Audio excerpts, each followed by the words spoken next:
അയ്യപ്പൻ്റെ അനുയായിയായ യോദ്ധാവാണ് കൊച്ചുകടുത്ത. മാളികപ്പുറത്തമ്മയുടെ ക്ഷേത്ര മതിൽക്കെട്ടിനുള്ളിലാണ് കൊച്ചുകടുത്ത സ്വാമിയുടെ പ്രതിഷ്ഠ.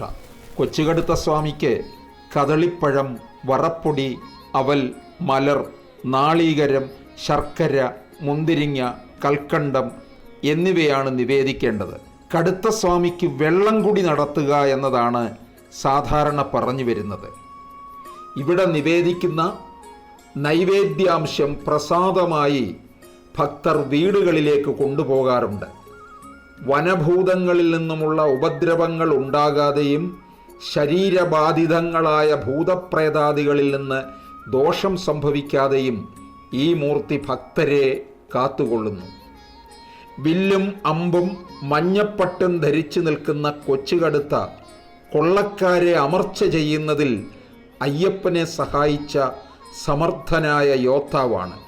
അയ്യപ്പസ്വാമി മണികണ്ഠനായിരുന്നപ്പോൾ വിദ്യകൾ അഭ്യസിപ്പിക്കാൻ യോഗ്യമായ കളരികളെപ്പറ്റി പന്തളം രാജാവ് രാജസദസ്സിലെ ഗുരുക്കന്മാരോട് അന്വേഷിച്ചപ്പോൾ കൊച്ചുകടുത്ത സ്വാമിയും വലിയ കടുത്ത സ്വാമിയുമാണ് ചെമ്പോലക്കളരിയുടെ പ്രസിദ്ധിയെക്കുറിച്ച് ബോധ്യപ്പെടുത്തിയത് എന്നാണ് ഐതിഹ്യം. മാളികപ്പുറത്തമ്മയെയും കടുത്ത സ്വാമിയെയും ഒരു മതിൽക്കെട്ടിനകത്താണ് പ്രതിഷ്ഠിച്ചിരിക്കുന്നത്. ഈ ക്ഷേത്രങ്ങൾ സ്വാമി സന്നിധാനത്തിൽ നിന്നും ഏകദേശം 100 മീറ്റർ വടക്കുമാറിയാണ്.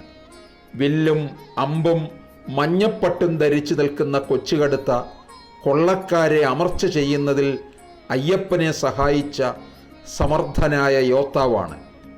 മഞ്ഞൾപ്പൊടി, അവൽ, മലർ, ത്രിമധുരം മുതലായ നിവേദ്യങ്ങളാണ് ഭക്തർ കൊണ്ടുവന്ന് കൊച്ചുകടുത്തയ്ക്ക് സമർപ്പിക്കാറുള്ളത്.